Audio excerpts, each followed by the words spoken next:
Today we'll be going over the second major realist thinker for international relations theory. That would be Kennan. Kennan is said to be the founder of containment theory. Now, today I'll not be using one of Kennan's own works to explain him. That was an explanation. Kennan did not systematize all his thinking in one particular document, intentionally so. Instead, I'll be pulling from Gaddis' Strategy of Containment. The book essentially covers the development of the idea of containment throughout the Cold War. Gaddis was Kennan's personal biographer. Gaddis got the assignment, I believe, when he was a grad student, and the deal was he cannot release Kennan's biography until after Kennan passed. It turned out that Kennan lived much longer than either of them thought, so it ended up being Gaddis' pinnacle work. This is not that work. This is a more condensed version of that work as far as the Kennan section goes. I'll be covering the first and second chapters in this episode. I'll likely cover chapter 3 in an additional installment, but chapter 1 and 2 will give us enough to understand Kennan properly and see how he relates right so with Morgenthau. Chapter 1 will go over the general background you need to understand why Kennan was significant, and then chapter 2 will be Kennan's thought. So I'll breeze through chapter 1, then we'll get into chapter 2, which is some very dense material. Normally I cover about 250 pages per episode. This time I'll be covering about 50, and a few of those I'll be breezing through, because chapter 1. Getting right into it. This starts right after World War II. Collaboration with the Soviet Mephistopheles helped the United States and Great Britain achieve victory over their enemies in a remarkably short time and with surprising few casualties given the extent of the fighting involved. The price, though, was rather an even more powerful and less fathomable totalitarian state, and as a consequence, a Cold War that lasted 10 times longer than the brief and uneasy alliance that won the war. There's a lot to unpack here. So first it should be noted that while World War I devastated the European populations and hurt the American population too, World War II had a lot fewer casualties for the British and the Americans. For every one American died, I believe it was 13 Germans that died and 90 Soviet citizens that died. So it's a fundamentally different war for the alliance, the UK-US alliance. And the idea that a use of force can produce unintended consequences really backs up Kennan's thought. We'll see Kennan does not emphasize military exercise. He emphasizes psychological and partly economic.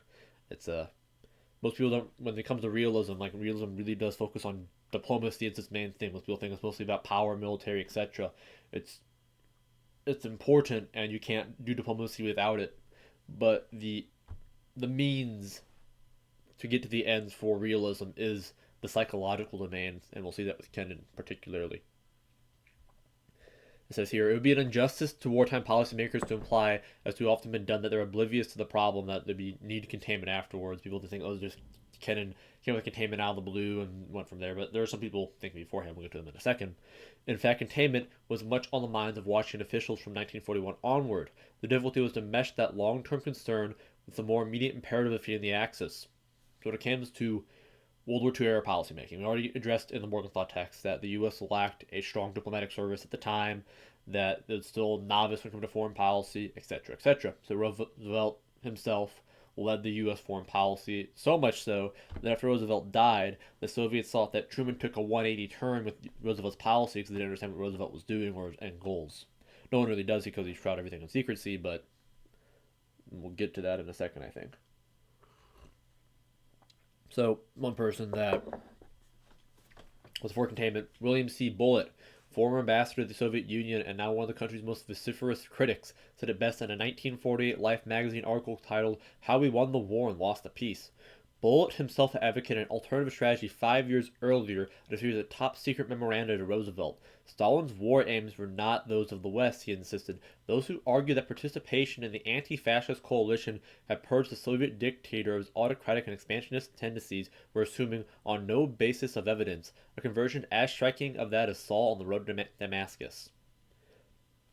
And Bullitt's response to how we should contain the Soviet Union was Bull's answer, put forward long before Winston Churchill advocated a similar better-known solution via the Iron Curtain, he gave that speech in Missouri, my home state, was to introduce Anglo-American forces into Eastern Europe and the Balkans, for the purpose, first, of defeating the Germans, but second, of barring the Red Army from the rest of Europe. Roosevelt was against this strategy. He wasn't necessarily against it, but he thought that it was more important to secure the Soviet trust with the U.S. so we can defeat the Germans and limit U.S. casualties than to risk it for the sake of a future prospect. It says it right here. One of Roosevelt's persistent concerns after Pearl Harbor was to prevent a new deal between Hitler and Stalin, after simultaneously to secure the latter's cooperation against the war with Japan. Because after V-Day, which is us when we beat Germany, we still had to defeat Japan afterwards. And there was a very large, so there's 4 theaters of the Japanese war. There's one in Indochina, there's one near India, there's the Chinese theater, and then there's the island hopping theater led to the defeat of Japan. The Chinese theater was a gigantic mainland conventional battle, and the U.S. didn't want to use its own troops. The Chinese troops weren't quite working out. I'm sure we'll get to Chinese history eventually, not this episode. But, so as a result, after the Soviets defeated Germany, they took their troops all the way across Russia to then go fight in Manchuria, defeat the Japanese on the ground there. The U.S., one of the main reasons we used nuclear weapons, because we did not want the Soviets to invade mainland Japan, which they were getting ready to do. So, because we wanted to control Japan completely after the war, because as we'll address, we can't really sign a deal for the USSR to leave Japan once they get there. We can try to use formalized processes to make it official and like democratic that they now own half of Japan because they got there.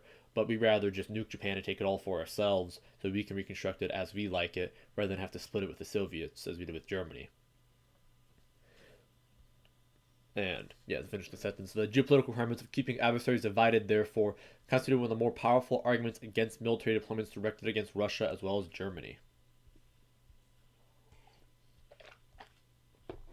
Moving on. Another reason for doubting that Roosevelt set up deliberately to contain the Russians, as we just addressed, by exhausting them is that his post-war plans seem to lean in a wholly different direction, that of containment by integration. This is more Wilsonian progressive. FDR was still progressive, like Wilson and like Teddy Roosevelt, as we addressed in the Wellspring's American Policy episode. FDR sought to ensure a stable post-war order by offering Moscow prominent place in it, by making it, so to speak, a member of the club. The assumption here is a critical one for understanding Roosevelt's policy, was that Soviet hostility stemmed from insecurity, but that sources of the insecurity were external. Many people nowadays say that China, the way it acts, because it's insecure about its position in the world. We'll see that Kennan disagrees with quite that. FDR has long advocated, we'll get to it. FDR has long advocated some form of great power condominium to maintain the world order. He was, as has been argued, a renegade Wilsonian, seeking Wilson's goals by un-Wilsonian means. Of course, after World War I, we had Wilson made the League of Nations. For World War II, with some pushing of FDR, we had the United Nations with the Security Council of the U.S., USSR, and others. So by being able to see at the table, thought we could, manage things together, come to solutions. And of course, the Security Council of the United Nations famously gets nothing done. I think I mentioned in the previous episode the one time it was being done, which was to help the South Koreans fight the North Koreans. It was only because Russia was protesting the very institution itself and wasn't there to veto it. Russia made sure to never protest the UN again. It was always there for all the meetings. Hold it down. So, and of course, at the time, Roosevelt led everything, so the State Department was largely excluded from the ongoings. Even though traditional diplomacy, the diplomats were allowed to have lots of leeway, but going into this, now with the State Department excluded by Roosevelt from any top-level dealings with that country, the USSR, they're rooted in relative isolation over the gap they saw between Stalin's post-war aims and the principles of the Atlantic Charter. Officials with direct experience of service in the Soviet Union who developed the most influential objections to Roosevelt's open-handedness. Attempts to win Stalin's trust through generosity and goodwill would not work, they argued. The Soviet dictator was too apt to confuse those qualities with weakness. What was needed instead was a recognition of the fact that the USSR was going neither to leave nor lose the war, and that if the Western Allies did not soon begin applying such leverage as they had available, the Kremlin would shape its own peace settlement, without regard to their aspirations or interests. And we noted that Morgenthau also lamented this. Harriman and Dean did not advocate. So Harriman and Dean were two of Roosevelt's main Soviet experts. The third was Kennan. So Harriman and Dean, who advocated pro quo, did not advocate giving up attempts to win post-war Soviet cooperation through quid pro quo. In this respect, their position differed from that of the third influential American in Moscow, George F. Kennan. At the time, Minister Counsel of the embassy there. Kennan, one of the State Department's first trained Russia experts, saw little possibility of resolving differences with the USSR on any other basis than a frank acknowledgement of the respective spheres of influence. So then Roosevelt dies. Truman doesn't know what's happening. Harriman leads Truman, but Harriman's policy was not the policy of FDR, so the Soviet Union's confused why Truman's switching his policy to more quid pro quo. So Truman found Byrnes, who is friendly quid pro quo, he's like a negotiator of sorts. Byrnes thought nations, like individual interest groups, could always reach agreements on difficult issues if sufficient willingness to negotiate and compromise existed on both sides. A quid pro quo strategy was natural to Byrnes. Then, as for Truman, Truman was a universalist. I might do an episode on Truman. So you have Kennan, who we'll get to in a second.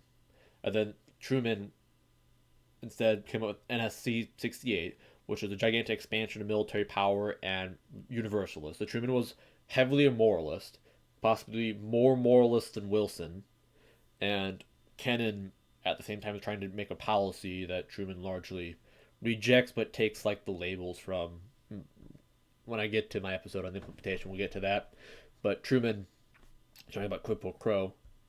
So we really have the tension between like, and we'll get to this at the very end of the episode, tension between the executive, the legislator, and the policymakers. Policymakers are the informed experts who have to distill it down for Congress, and then the executive don't implement the policy of the experts. Kennan really laments this. But so when we're addressing Kennan's ideas, they don't necessarily get implemented. They kind of get influence the general current of where the American foreign policy goes, like Morgenthau's ideas. Because you have the policy, you have the foreign policy implementers like Atkinson, people like that. Then you have the people that influence them in the first place, sort of. By the time of Moscow's Foreign Ministers' Conference in December 1945, Byrnes had come to the same conclusion that Roosevelt had a year earlier. That the only way to reconcile American interest in self-determination with the Soviet interest in security was to negotiate thinly disguised agreements designed to cloak the reality of Moscow's control behind a facade of democratic procedures. So Byrnes no longer believed in quid pro quo. So it's like we have to give up Eastern Europe to the Soviets because they have it now, and the best we can do is give them some form of legitimacy so we have stable relations. This just shows that there's disillusionment among the policymakers and everyone that goes to Moscow get disillusioned. We mentioned in Morgenthau that people go to Moscow, they go to China with great aspirations to come back having terrible opinions of the countries they went to. So moving on. Yeah. So on to Kennan. Rarely in the course of diplomacy does an individual manage to express with a single document ideas of such force and persuasiveness that they immediately change a nation's foreign policy. That was the effect, though, of the 8,000-word telegram dispatched from Moscow by Kennan on February 22nd, 1946. It's known as the Long Telegram, where Kennan just says, "You're all doing it wrong, we should do this instead."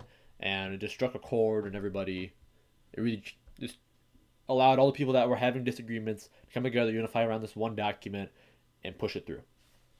The thesis of Kennan's Long Telegram was the whole basis of American foreign policy toward the Soviet Union during and after World War II had been wrong. That policy, whether in the form of Roosevelt's emphasis on integration or Harriman's on bargaining, had assumed the existence of no structural impediments to normal relations with the Soviet Union itself. The hostility Stalin had shown toward the West, rather, had come from the result of insecurities bred by external threats. Then Kennan obviously thinks that it wasn't external threats, it was internal disposition of the Soviet Union that made it so that we can't work with them. We'll get to that. Kennan insisted that the Soviet foreign policy bore little relationship to what the West did or did not do. The party line is not based on any objective analysis of the situation beyond Russia's borders. It arises mainly from the basic inner Russian necessities which existed before the recent war and exist today. The Kremlin leaders were too unsophisticated to know how to govern by any other means than repression. They therefore needed excuses for the dictatorship without which they did not know how to rule, for cruelties they did not dare not to inflict, for sacrifices they felt bound to demand. Picturing the outside world as evil, hostile, menacing, provided such justification. There could be, then, no permanent resolution of differences with such a government, so it relied on the fiction of external threats to maintain its internal legitimacy. That's the standard dictator's playbook. You see all dictators do the same.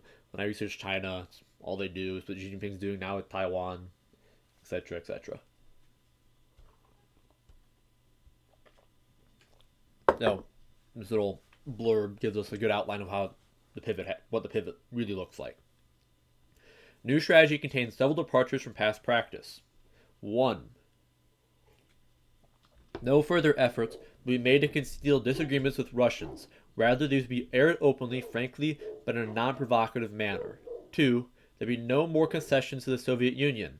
The United States would, in effect, draw the line defending all future targets of Soviet expansion without any attempt to liberate areas under Moscow's control. 3. To facilitate this goal, the United States military strength to be reconstituted and requests from allies for economic and military aid will be favorably considered.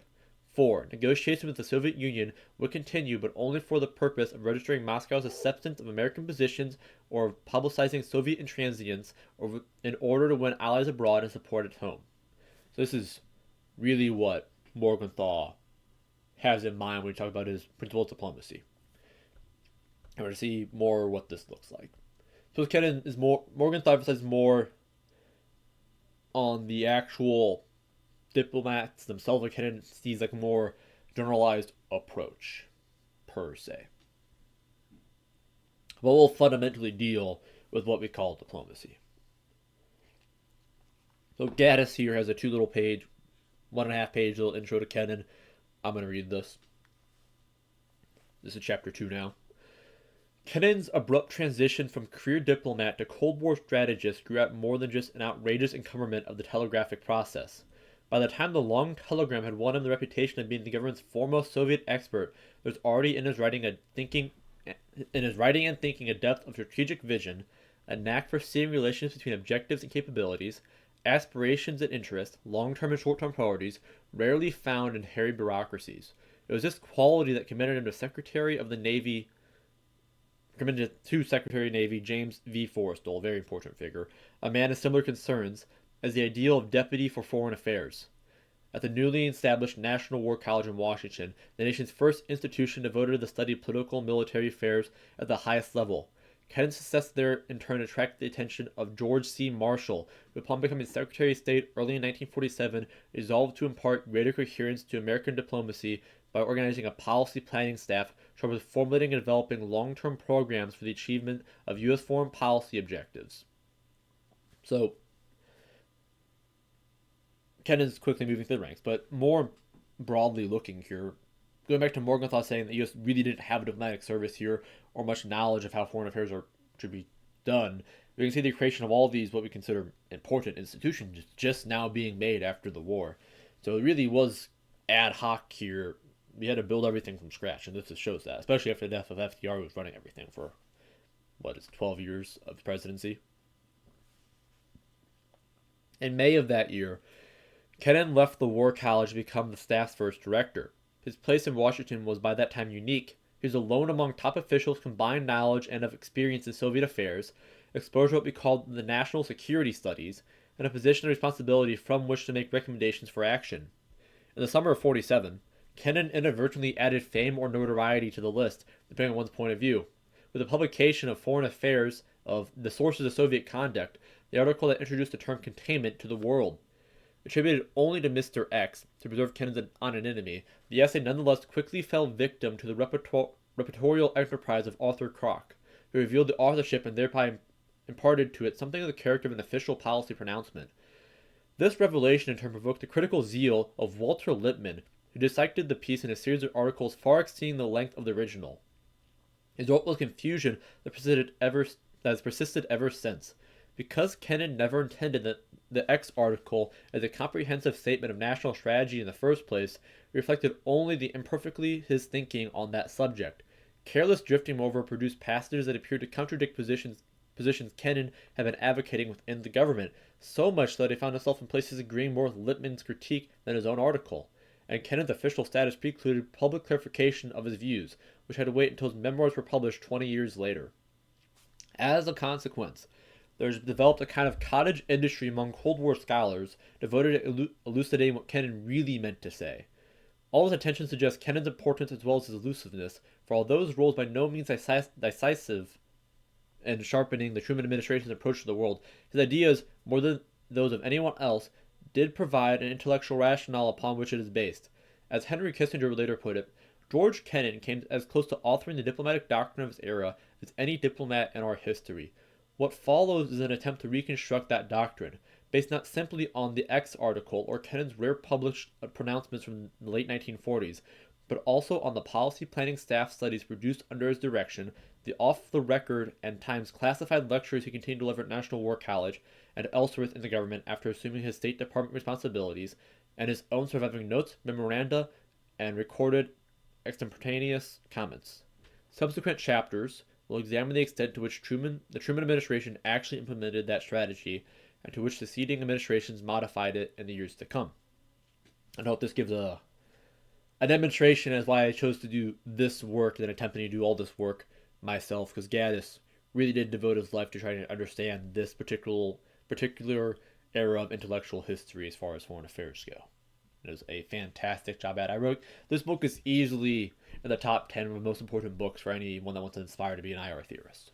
It does not get as much publicity as it should. So, into Kennan's thought. Kennan thought the fundamental objectives of our foreign policy must always be 1. To protect the security of the nation, by which is meant the continued ability of this country to pursue the development of its internal life without serious interference or threat of interference from foreign powers, and 2. To advance the welfare of its people by promoting a world in which this nation can make the maximum contribution to peaceful and orderly development of other nations and derive maximum benefit from their experiences and abilities.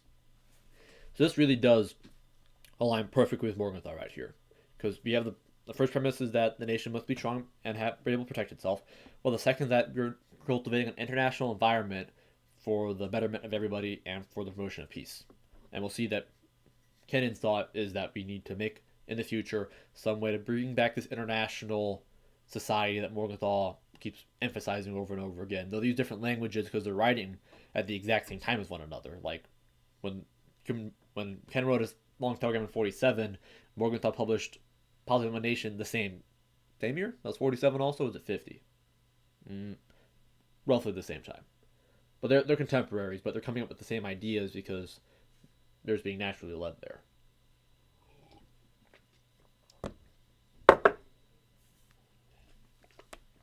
So, Americans traditionally answered this question, the question being how to go about foreign affairs, in 2 ways. One was what he called the universalistic approach. This is what Morgenthau calls as moralizing. So, same thing, just different language. Which assumed that if all countries could be induced to subscribe to certain standard rules of behavior, the ugly realities, the power of aspirations, the national prejudices of irrational hatred and jealousies would be forced to recede behind the protecting curtain of accepted legal restraint, and the problem of our foreign policy would thus be reduced to the familiar terms of parliamentary procedures and majority decisions. The alternative Kennan described as particularized approach. It was skeptical of any scheme of compressing international affairs into legalist concepts. It holds that the content is more important than the form, and will force its way through the formal structure which is placed upon. It considers that the thirst for power is still dominant among many peoples, that it cannot be assuaged or controlled by anything but counter-force. So, while Morgenthau saw the answer to peace being the world state, Kennan here more sees it as we should make an international environment where we have this international society, but we still maintain our nationhood. So while Morgenthau sees the world state as the vector of peace, Kennan sees each nation following the particularized approach and cultivating a peaceful national environment is the way forward. Kennan considered that universalism an inappropriate framework for American interests because it assumed that men everywhere are basically like ourselves and that they animated by substantially the same hopes and inspirations, and that they all react in substantially the same way given the circumstances. This is the attack that is generally thrown upon the neoliberals, because the neoliberals, when explaining their phenomenon, hold these assumptions. Of course, they're holding the assumptions like within the context of the EU or with US-EU relations. But when applied to like USSR-US relations, as some pundits will try to do, they fail. For him, the most notable characteristics of the international environment was its diversity, not its uniformity. We are great and strong, but we're not great and strong enough to conquer and change or hold in subjugation by ourselves all hostile or responsible forces. To attempt to do so but we need to call upon ourselves, our own people, for sacrifice to which they themselves completely alter the way of life and our political institutions, and lose real objectives of foreign policy to try and defend them. So, in the face of this diversity, we cannot try to put down uniformity, even though we're trying that nowadays. Nowadays, we have, so after World War II, we reconstitute Japan to a democracy. We try for many, many decades to get Japan to militarize, and they don't. We look at Europe. We help Europe reconstitute itself after World War II, and they form the EU. We try for many, many decades to get the EU to remilitarize. They don't.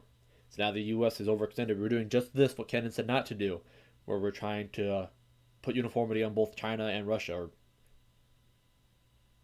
Kennan also will argue that we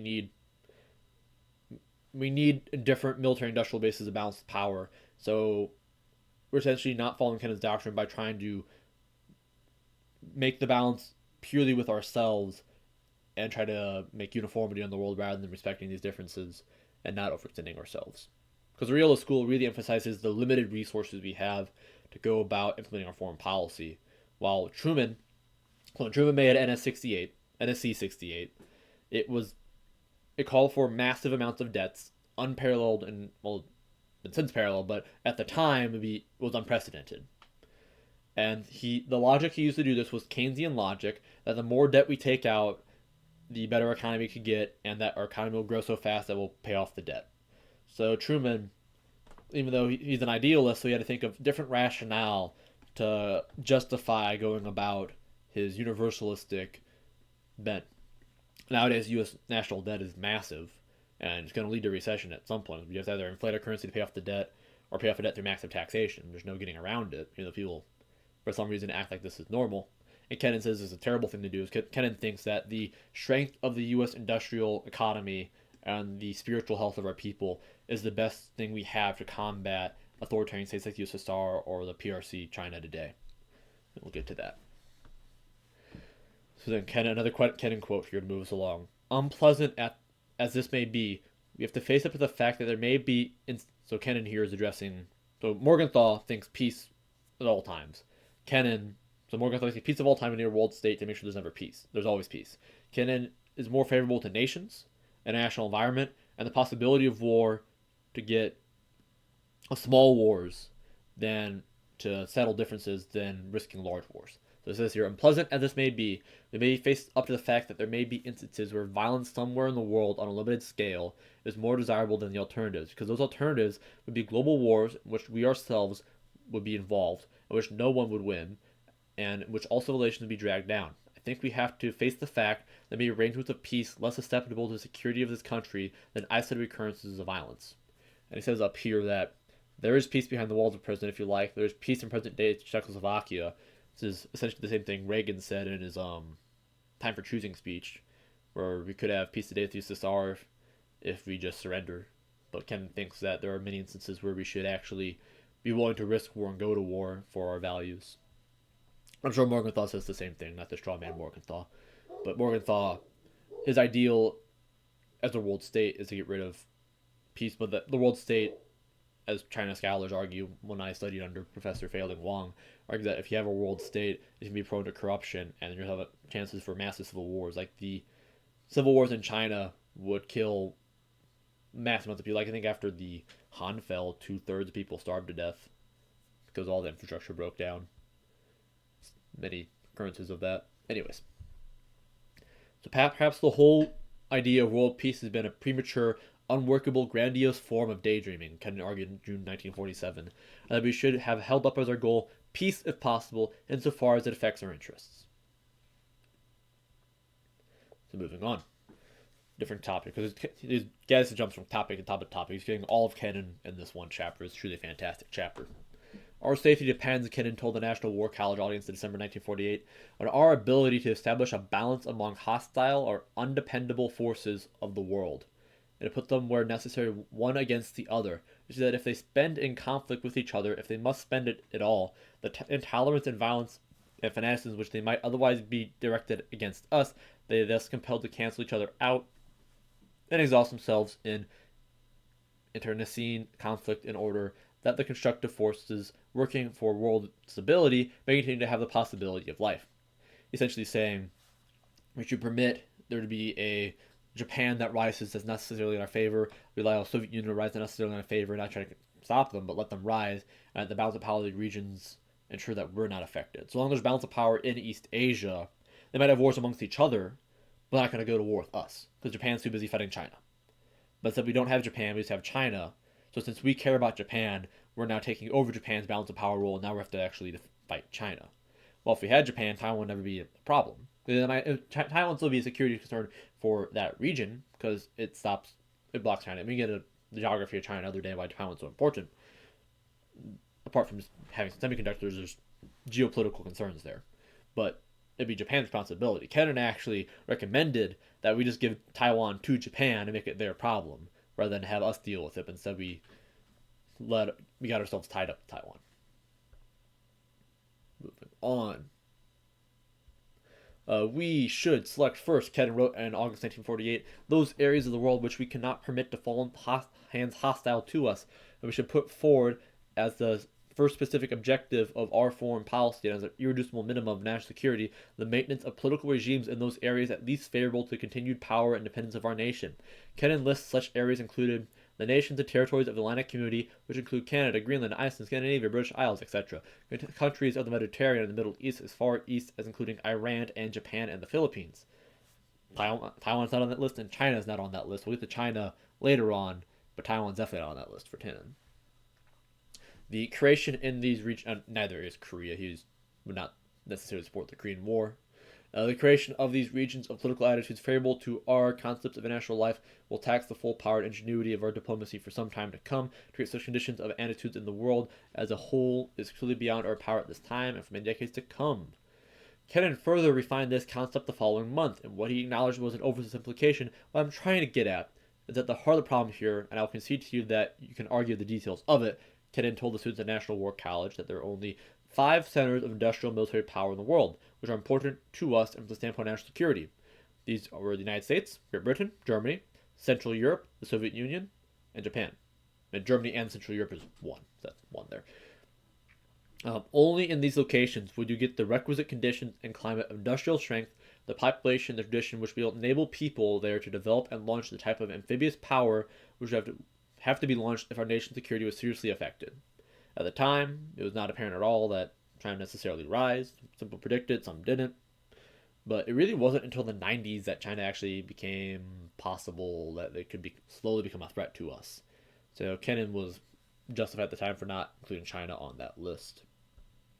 Even though FDR included China on that list and put it at the Security Council because they thought that we need China to balance against the USSR. Kennan thought the same thing. We'll get to that. But Kennan just never thought that China necessarily could actually threaten the U.S. as it could threaten the USSR.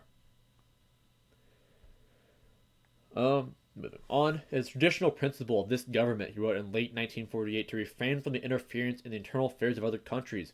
Whoever proposes or urges such intervention should properly bear the burden of proof A, that there's sufficiently powerful national interest to justify departure from the rule of international conduct which has been proven sound by centuries of experience, and B, that we have means to conduct an intervention successfully and can afford the cost in terms of national effort it involves. So this is Kennan's particularist view. The Universal said, no, we should go intervene in every single country that is a communist insurgency. Kennan says, no, we should only intervene in the ones that actually matter, and that we have the power to prevent.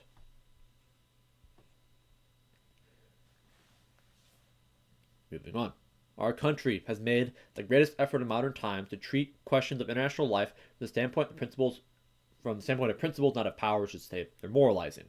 Kennan told the students at National Naval Academy in 1947, but even if in the end we are compelled to consider the security of our people, because unless they can enjoy the security, they will never be able to make any useful contributions to a better or more peaceful world. So Kennan basically says here, same thing that Morgenthau says. If we can't go about it pragmatically, we can't do it. So even if we like our principles, we need to ensure we actually have the power to enforce them, and we can't go about enforcing principles and lose our power in the process. But Kennan, firmly in the realist camp. Moving on to his views on Moscow, because Kennan was, a Moscow scholar, so he says quite a lot about it, and US-USSR relations defines the era. Moscow's antipathy for the West, Kennan argued, grew, and of course all what's relevant is here can be applied to China today in large part, which is why it's still relevant to us today. Moscow's antipathy for the West, Kennan argued, grew out of grew out, grew out of historical and ideological circumstances. Russian history afforded ample evidence to sustain the impression of a hostile outside world. It also provided precedents for the concept of the state as an ideological entity destined eventually to spread to the utmost limits of the earth. But Kennan did not see the ideological writings of Marx and Lenin as a reliable guide which to anticipate Soviet behavior. Same thing with Chinese behavior since Mao. Ideology, he wrote in January 1947, is a product and not a determinant of social and political reality. Its bearing on the coloration of background or form of expression on the method of execution rather than on basic aim. Furthermore, Marxism-Leninism was so amorphous an ideology, like many others, it required intermediaries, in this case Soviet government, to apply it to the real world. The circumstance placed Stalin in a position to say what communism was at any given point in time. The leadership is at its liberty, Kennan wrote in a little noticed portion of the X article, to put forward the tactical purposes of any particular thesis it finds useful, and to require the faithful and unquestionable acceptance of that thesis by the members of the movement as a whole. This means that truth is not constant, but it's actually created, for all intents and purposes, by the Soviet leadership themselves. It's nothing absolute and immutable. So going on to Stalin himself. Stalin was no Hitler. He had no fixed timetable for aggression and preferred, if possible, to make gains by political rather than military means. Miscalculation, of course, remained a danger. War must therefore be regarded, if not as a possibility, at least if not a probability, at least a possibility, and one serious enough to be taken account of fully in our military and political planning. But we do not think the Russians, since the termination of the war, have any serious intentions of resorting to arms. More serious was the possibility of conquest by psychological means. The danger of the people of Western Europe and Japan, two of the 5 vital centers of industrial power, might become so demoralized by the combined dislocations of war and reconstruction as to make themselves vulnerable, through sheer lack of self-confidence, to communist-led coups or even communist victories and free elections. Since both European and Japanese communists were, at the time, reliable instruments of the Kremlin, such developments would have meant, in effect, the extension of Moscow's control over Europe and much of the East Asia as well. It was against this contingency that the strategy of containment was primarily aimed. Not Soviet military tact, not international communism, but rather the psychological malaise in countries bordering on Moscow's spheres of influence that made them, and hence their overall balance of power, vulnerable to Soviet expansive tendencies. As Kennan reminded students at National War College in June 1947, it is the shadows rather than the substance of things that move the hearts and sway the deeds of statesmen. So, it's worth pondering to what extent Kennan's prediction here was right, because he conceived that the Cold War would primarily be a battle of wills rather than a military conflict. Though we did have military conflicts in Korea, Indochina, and the like, they weren't at all nearly the scale of World War II or World War I. We never had any direct conflict with the USSR. And it's not necessarily clear if there would have been conflict if we didn't militarize the extent that we did. Some people say yes, some people say no. Like, when the Korean War launched, Truman enacted NSC 68, which then greatly boosted our military budget, but we didn't necessarily need that big of a military to go battle in Korea. In fact, if we didn't cross the Yalu River and get the Chinese involved, it would have been a very modestly small conflict. And Vietnam could have been avoided. So it's unclear to what extent Kennan was necessarily right. He was right in that he thought that, other than addressed in this chapter, I think it's addressed in the following chapter I'll probably cover another day, that the USSR would someday collapse due to the internal contradictions in its system, which he got dead on. Kennan made many right predictions. We can't quite say to what extent this prediction that the Cold War would be just psychological is right, but to a large extent, the policy that he led, that he suggested, led to the victory of us over the USSR. Moving on. The Soviet threat lay not in the area of military potential, but rather in the truths which the Russians have discovered about the vulnerability in liberal democratic society to the organizational and propaganda techniques totally cynical in concept and based on the exploitation of evil rather than good in human nature. The progressive subjugation of nations lying between the United States and the center of world communism could, if unresisted, reduce Americans to a position of helplessness and loneliness and ignominy among the nations of mankind. So here Kennan essentially argues if we do not try to cultivate this world community of peaceful nations aligned to us, then the U.S. is going to have a security hurt. Thus, and for the sake of our national interest, we need to ensure there's a balance of power among the world and that states align with us. There's a seems to be like a tension in Kennan's thought. On the one hand, he advocates developing these national power bases that balance powers in different regions of the world so those regions don't become a hegemon and then attack us. But then there's also the second strand of Kennan where he argues that we should try to cultivate an international environment over the next couple decades that's amiable to the U.S. and leads to world peace. And these aren't necessarily contradicting things. Like one can be a short-term goal, which is make sure Japan balances China so we don't get attacked, and long-term goal, make sure we once again make the international society, not just in Europe, but with the entire world. And it's in the intersection of these would be the person that implements the foreign policy. Part of why Kennan didn't want to write everything he thought down, because he thought if you wrote anything down, it'd be simplified. Like, look at Socrates. Socrates famously wrote nothing down because he didn't trust the written word. He wanted to communicate his ideas verbally and include conversation where they can actually be engaged with, rather than write them down where they could be taken a straw man and applied improperly. So Kennan thought the same thing, that we have these two, not necessarily contradictory ideas, but ideas that you have to emphasize one at a moment at the expense of the other, but emphasizing this one now can lead to the other eventually if done correctly. And we're going to see that sort of play out. He has statements on the end that we're going to get to about that. And Kennan has this nice little quote here. Communism was not the disease, it was only complication. Will not cure the disease without treating the complication alone. That goes back to Kennan thinking everything's about psychological. Like if you go attack communist camps everywhere, like the tendency for totalitarian at the heart of all humans, as Kennan talks about, will still remain. So we actually go about giving the spiritual backing in Western Europe, but helping revive it, rather than trying to quash all the communists in Europe. Moving on to part 3. Because Kennan saw the Soviet challenge as largely psychological in nature, the recommendations for dealing with it tended to take on a psychological character as well. The goal was to produce in the minds of potential adversaries, as well as potential allies in the American people, attitudes that would facilitate the emergence of an international order more favorable to the interests of the United States. By the end of 1948, Kennan had come to regard these 3 steps as necessary to accomplish this objective. 1. The restoration of balance of power through the encouragement of self-confidence in the nations threatened by Soviet expansionism. 2. Reduction by exploiting tensions between Moscow and the international communist movement and the Soviet Union's ability to project influence beyond its borders. And 3.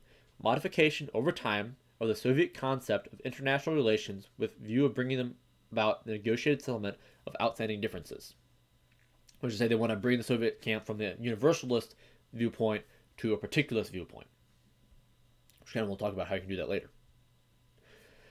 The public announcement, though, and make sure to go about point 1, helping self-confidence. The U.S. went about the Marshall Plan, which was giving a couple $1 billion to Europe. A couple billion back then translates to a lot nowadays, and it was rather crucial. Stuff that's not talked here. So, when the Marshall Plan was released, they offered to give it to everybody, including the USSR itself. The USSR forced Eastern Europe to not take it. That was more of a diplomatic thing, saying, hey, look, we're not favoring the West, we're offering it to everybody, but the fact that you don't take it, that's on you. This helps with the political tensions at the time. Western Europe took it. Most probably went to Greece, where there was internal conflict about whether they be communist or Western, and went to other parts of Europe to help revigorate the economy, because all these countries had communist movements, and they all had fifth columns of Nazis, they all had communists. So by making sure that the liberal democracy flourished and provide prosperity to the people would back that regime instead. It's mostly in those shaky countries that are developing that communism seems more appealing. They don't have that prosperity given to them by the liberal regime. So the public announcement of a long-term program of American economic assistance would in itself do much to restore self-confidence in Western Europe, Kennan believed, so long as it treated the region as a whole, and allow recipients considerable responsibility for planning and implementation. This emphasis on European initiative had several motivations behind it. It was consistent with the principle of minimizing interference in the internal affairs of other countries. It also took into account American capabilities, given Washington's limited experience at the time with administering large foreign aid programs. It was questionable whether the United States could have done anything other than leave the implementation largely up to Europeans. But most important, would provide the test to the extent of which natural forces of resistance still existed in Europe. Kennan quotes, with all the best of will, the American people could not really help those who are not willing to help themselves. And if the requested initiative and readiness to bear public responsibility are not forthcoming from the European governments, it will mean that the rigor mortis is already set in on the body politic of Europe as you have known it, and that it may already be too late for us to change decisively the course of events. I look at a place like Afghanistan. We put $1 trillion in Afghanistan, but the people there aren't wanting to have liberal democracy that have actually really panned out. Conservatism really emphasizes the point that we cannot make countries change the regime if they don't want that regime. And Napoleon had the same experience in Spain, that he couldn't force the Spanish to take up the regime. Like what the Qin did when they conquered all of China in order to input the regime on these places is that they mass executed all the populations of the countries they didn't transfer over to them. So it's yeah. If the German economy would be interwoven with that of Western Europe, then this might lead the Germans out of their collective egocentrism, encourage them to see things in a larger terms, have interests elsewhere in Europe and elsewhere in the world, and learn to think themselves as world citizens, not as Germans. So, basically, Kennan's foreshadowing the EU, and said that we need to rebuild this international society that Morgenthau talks so much about. Such a policy would require eliminating the more punitive aspects of the occupation, would also necessitate careful coordination with Germany's West European neighbors. Yet, without the Germans, no real European federation is thinkable. The European Federation being the EU that comes about quite soon after. Without federation, the other countries of Europe can have no protection against a new attempt at foreign domination. It was around the time that West Germany was sectioned off into multiple parts led by different countries. So it took cooperation between all these countries to make Germany become whole again. This is West Germany become whole. In Japan as well, American occupation authorities had initially emphasized the punishment of former adversaries. Kennan favored, instead, as in Germany, organizing centers of resistance to potential new ones. Hence, he recommended shifting the goal of Japanese occupation policy from control to rehabilitation, and delaying the signing of the peace treaty that would end the occupation until the basis for a stable, self-confident society had been established. This willingness to transform erstwhile enemies into allies reflected Kennan's concern with global equilibrium. Any world balance of power means first and foremost a balance on the Eurasian landmass. That balance is unthinkable as long as Germany and Japan remain power vacuums. Then his different idea here. You have no idea, he told the students at the National War College in 1946, how much it contributes to the general politeness and pleasantness of diplomacy when you have a little quiet armed force in the background. The mere existence of such armed forces, he wrote 2 years later, is probably the most single important instrumentality in the conduct of U.S. foreign policy. He goes on, though, but military forces had their distinct limitations as well, especially for democracy. It cannot use them as an offensive threat. It cannot manipulate them tactically or on any extensive scale for the accomplishment of measures short of war. They therefore constitute, for the most part, a fixed rather than stable mobile factor in the conduct of foreign policy. Yeah, and it's like building off what I said about the Qin earlier. No victory can really be complete unless you eradicate the people against you were fighting or change basically the whole compulsions under which they live. For that reason, I'm suspicious of military force as a means of countering political offensives which we faced with the Russians today. If the U.S. had taken this advice in their dealings in Indochina, in the Vietnam War, we could have saved the South Vietnamese, but we mostly relied on military force rather than focused on building a stable regime in the South. Like we had a dictator in the South that we supported that was highly corrupt with his family, and instead of making an actual prosperous for the South when they actually want to defend it or bring people from the North to the South, we just tried to use military force. Well, I look at, later Korea and Taiwan another day. Moving on. By the end of 1947, Kennan had worked out 3 specific criteria to govern the dispensing of American aid. 1. Whether there were any local forces of resistance worth strengthening. Where a strong tradition that representative government existed, there was no problem, but where choice between communist regime and some other variety of totalitarian no less repressive is to be careful not to lend moral prestige to unworthy elements of extending American aid. We did this many times with our many CIA operations of the war where we give unsavory figures American aid, and that comes back to bite us even to this day in small regard. The importance of challenged areas as our own security. What would a communist takeover of the country in question mean for the safety of the United States? Could that country's resources be combined with the Soviet Union to produce significant military power? Kennan says no in most cases for 2, because he doesn't believe international communism is really going to be a thing. 3, the probable cost of our action and the relation to the results to be achieved, basically just cost efficiency. He goes on, the vulnerable industrial centers, Western Europe and Japan. In relation to them, we must defend the areas, vulnerable industrial Western Japan. The defense of the areas also requires safeguarding selected non-industrial regions around them. Hence, Kennan strongly supported Truman's administration's request for aid to Greece and Turkey early in 1947. He was also an early advocate of what can be known as the defensive perimeter concept in East Asia. The idea that the U.S. and the Western Pacific could be secured through defending such island strongholds as Okinawa and the Philippines while avoiding mainland commitments.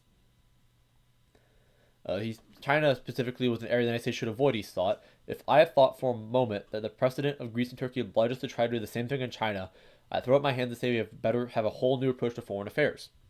The ultimate goal was not a division of the world of Soviet American spheres of influence, which Morgenthau thought was going to happen, and sort of did happen, but rather the emergence of over the long term of independent centers of power in Europe and Asia. Our objective, Kennan told students at the National War College, is to make it possible for all the European countries to lead again an independent national existence without the fear of being crushed by their neighbor to the east. The emphasis on Japan occupation policy stress should lie in the achievement of maximal stability for Japanese society in order that Japan may best be able to stand on her own feet when the protecting hand is withdrawn. We never did withdraw. The protecting hand. We're still there to this day. And Kennan hoped for a world not based on superpower hegemony, but then as many modern day realists purport that we should do, but on the natural balance of diverse concentrations of authority operating independently of one another could provide. So then, Kennan doesn't believe international communism or international Bolshevism being to pan out. He says the United States should try to counter these initiatives, international Bolshevism, by encouraging and where possible exploiting tensions between the Kremlin leadership and the international communist movement. It says down here, as long as they were communist movements in other countries, as long as those movements were seeking power, communists outside the Soviet Union had little choice but to look to Moscow for leadership and support, whatever the frustrations involved. But now that they have appearance and considerable even substance of power, like China or the North Vietnamese, subtle new forces come into play. Power, even the taste of it, is as likely to corrupt communists as bourgeois leaders. Considerations of national as well as personal interests materialize and come to conflict with the colonial policy pursued by Soviet interests. The most obvious place for this to happen, of course, was Eastern Europe. And, Eastern Europe did eventually break off because of national interests. It is unlikely that approximately 100 million Russians will succeed in holding down permanently, in addition to their own minorities, some 90 millions of Europeans with a higher cultural level and with long experience of resistance to foreign rule, especially Poland.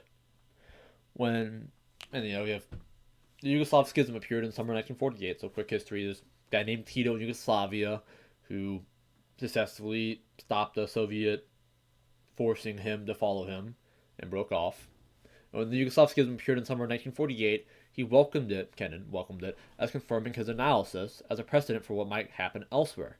I can't say to you today whether Titoism is going to spread to Europe, but Kennan told an audience at National War College in October 1948, but I am almost certain that it's going to spread to Asia. Which it did.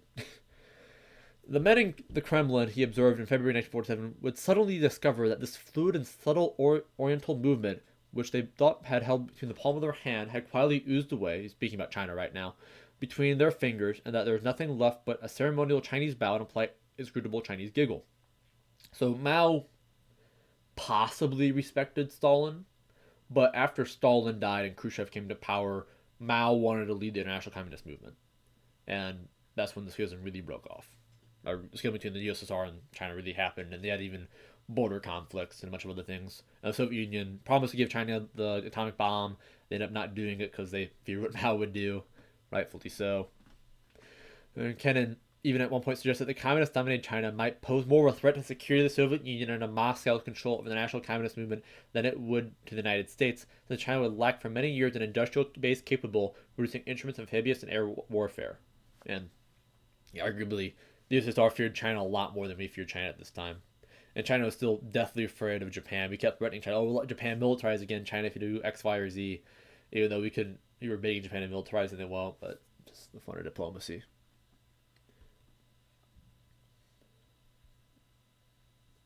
Oh yeah, and Kennan thought that direct military intervention to prevent communist takeovers would only propel the United States in a series of civil wars from which it would be difficult to extricate itself, which is what happened in Vietnam and elsewhere. Kennan continues. It's been our conviction, Kennan commented in late 1948, that if economic recovery could be brought about and the public confidence restored in Western Europe, if Western Europe, in other words, we made the home of vigorous, prosperous, and forward-looking civilization, the communist regime in Eastern Europe would not be able to stand the comparison and the spectacle of a happier, more successful life just across the fence. It would be bound in the end to have a disintegrating and eroding effect on the communist world, which is exactly what it did. So that's why Ken re-emphasizes the economics of foreign affairs. So we can't let the U.S. or Western economies drift or get worse, because then we lose our best asset of fighting totalitarianism. Should the price of a communist victory in Italy or Greece be an increase in American air naval strength in the Mediterranean, the Russians would not be prepared to pay it. American forces would be, because the Russians don't want a military conflict, they want U.S. forces around. So Kennan argues here that if we think that if Russia does stuff in Korea or does stuff in Italy and it draws U.S. forces there, they're being inclined not to do it. There's more kind of arguing that he thinks this is not going to be a military conflict, it's largely psychological. But Kennan did thought that the Russians would risk war to maintain their sphere of influence in Eastern Europe. Hence, the United States should not openly call for the overthrow of Soviet-controlled government in that part of the world. By the same token, the Chinese might risk war for Taiwan, so we should not change the current status quo to give Taiwan full independence. This is not worth the risk. The status quo right now, the status quo then was too favorable to us. There's no reason to change it necessarily. It only risk war, and it'd be a marginal gain to get Taiwan formal independence. But it would have been quite a good gain to get Eastern Europe as independence, but it's not realistic to take the title of realism. So he says here, the United States should not, of course, forget that its ultimate aim in Eastern Europe was the establishment of governments free from all forms of totalitarianism. But since such regimes were a distant prospect at best, given the absence of democratic traditions in the region, strong tactical considerations argue against setting up this goal of an immediate objective. Rather, the objective should be to foster a heretical drifting away process on the part of the satellite states, without assuming responsibility for it. And for the moment, that means willing to tolerate and even cooperate with Eastern European communist governments independent of the Soviet Union for the purpose of containing the Soviet Union. Exactly what we did. No, we couldn't cooperate them that much because the US started to allow us. Interestingly, Kennan saw no comparable possibilities of working with the Chinese Communist government, should one come to power. We have no reason to believe that the Chinese Communist leaders would be inclined to pay serious heed to the views of the United States people, whose motives and aspirations they have maliciously maligning and distorting for years. The best policy for the United States and China would be one of hands off, rather than the kind of meddling which we have indulged to date. It has been often alleged, Kennan told a Pentagon audience in November 1948, that our policy is referred to, containment, as the policy of containment, was purely negative policy which precluded any forward action. That is entirely untrue. We have no need to make the gratuitous contribution to the Soviet propaganda effort by assuming responsibility for a process of disintegration which communism has brought upon itself and for which it has no one but itself to blame. Then Kennan thinks that, as we talked about earlier, Morgenthau emphasizes having a world state as the vector of peace. Kennan thinks nationalism is the way to world peace. So Kennan says here, nationalism then would prove the most durable of ideologies. It would be through the encouragement of nationalism, whether in areas threatened by communism or within communist bloc itself, that the objectives of containment would largely be achieved. But because Kennan believed Moscow's hostility towards the West to be rooted in forces deep within Russian society, he did not expect tendencies toward accommodation to emerge until a fundamental change had taken place in the Soviet concept of international relations. The third step in his strategy was to bring about such a change. So he says here, mere exposure to the American point of view was not likely to have much of an effect, Kennan warned. They are not going to turn around and say, by George, I never thought of that before. We'll go right back and change our policies. They aren't that kind of people. But in self-confidence in Western Europe could be restored, the vacuum left by Germany's collapse filled, and the Russians might indeed be willing to talk Turkey, at least regarding a lowering of tensions in Europe. Certainly the United States should be prepared for that eventuality. That day will come when they have arrived at the conclusion they cannot have what they want without talking to us. It is that been our endeavor to assist them to that conclusion. Now, Kennan basically argues that as long as we stay economically powerful, take a true and steady course, the USSR should eventually someday, by the necessity of pragmatism, come talk to us about cooperation, or they'll collapse internally. What really happened in the 80s, the Soviet economy took a hard turn for the worse. And the final few years, Gorbachev tried working with the U.S. to try to save the USSR, but it didn't work out. So they waited too long to cooperate with the U.S., and eventually their own system just collapsed.